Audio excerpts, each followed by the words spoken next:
Всем привет! Сегодня у меня на обзоре спортивный формат TVS наушников от One Audio. Модель получила название OpenRock S и представляет из себя набирающий популярность форм-фактор наушников открытого типа. В такой подаче это уже третья пара, что я успел протестировать на своем канале. И лично от себя могу сказать однозначно, мне подобное решение действительно зашло. Да, такая гарнитура определенно не для всех. Это отдельный спортивный сегмент со своими специфическими особенностями и совершенно иным подходом к подаче звука. Однако для меня как человека далекого от спорта в таких наушниках больше всего привлекает опция прозрачности. Посадка устройства обеспечивает полный эффект присутствия и тем самым не перекрывает окружающие звуки. Находясь за рулем или во время погружения в рабочий процесс, ничто не ускользнет от твоего внимания. Это ровно точно так же, как и с активностями на открытом воздухе, когда имеется необходимость не терять бдительности, к примеру в поездках на велосипеде или же беге в оживленных городских локациях. Музыка при этом играет как бы фоном и не дает полностью заглушить окружающий мир. Именно поэтому я и акцентировал ваше внимание на том, что такое решение хоть и имеет место быть, но подойдет далеко не всем.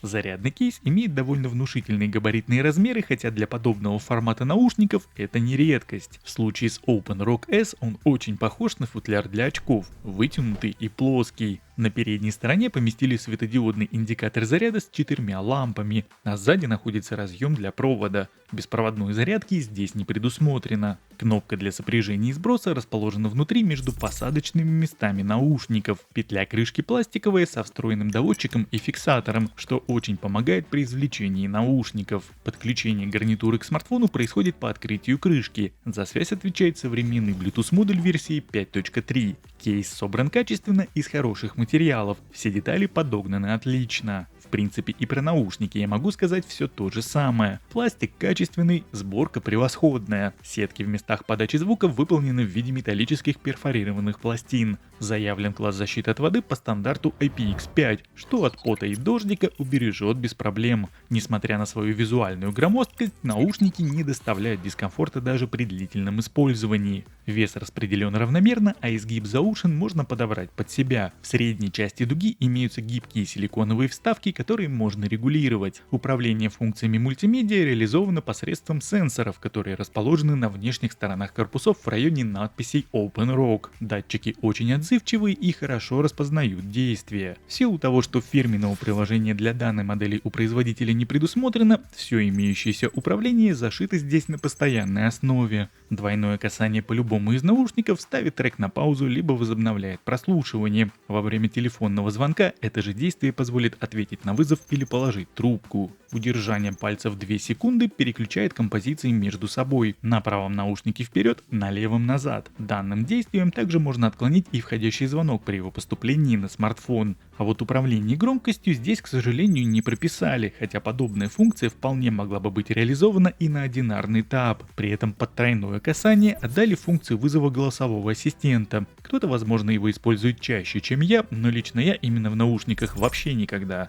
Аппаратно же за звучание здесь отвечают большие динамические драйверы диаметром по 16,2 мм, что в целом обусловлено конструкцией и методом подачи звука. Громкости в целом хватает, но без какого-то сильного избытка, что также обусловлено форматом гарнитуры. В этом плане еще очень многое будет зависеть от индивидуальных особенностей строения ваших ушных раковин. Поэтому к вопросу посадки и регулировки изгиба заушин я рекомендую подойти повнимательнее. Супер детализация от звучания в наушниках ожидать не стоит, однако сам звук они выдают чистый и приятный. Наушники имеют прекрасное позиционирование стерео в пространстве и предлагают хороший объем в среднечастотном регистре. Несмотря на свои технические особенности, низкие частоты здесь также присутствуют. Разумеется, речь не идет ни о какой басхедности и близко, но полную звуковую картину наушники обеспечивают. При этом, несмотря на отсутствие фирменного приложения, производитель заботливо заложил в устройство 2 звуковых надстройки. Режим ROG с низкочастотной направленностью и режим релаксации, где больше преобладает среднечастотный и верхний регистры.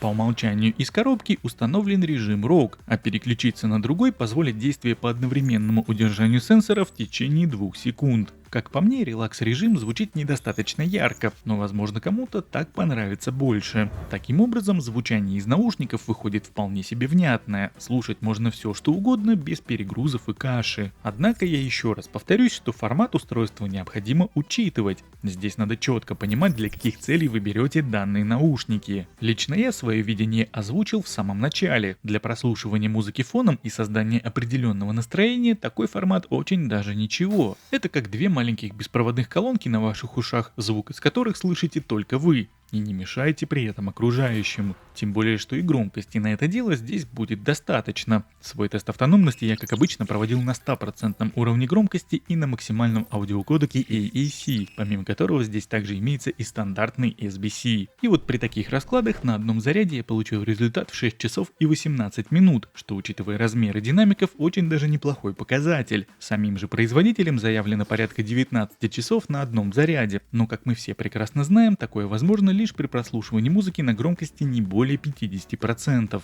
А именно в этих наушниках уровень меньше 50 это уже очень тихо. По крайней мере лично для меня. Что же касается дополнительных функций, будь то мультипоинта или игрового режима, то здесь такого, увы, нет. По игровому сценарию особо рассчитывать на маленькую задержку не стоит. В шутере PUBG Mobile звук отстает от картинки в интервале от 200 до 280 миллисекунд. В YouTube же при этом слышимой задержки нет. Ролики и шортсы можно смотреть с комфортом. Ну и на данном этапе вроде бы все, что хотел я про эти наушники рассказал. Осталось послушать, как отрабатывают встроенные в них микрофоны. В данной модели их 4, по 2 в каждом из наушников. Но как мы все прекрасно знаем, работает только одна сторона. И тем не менее, само качество работы этих микрофонов лично меня вполне устроило.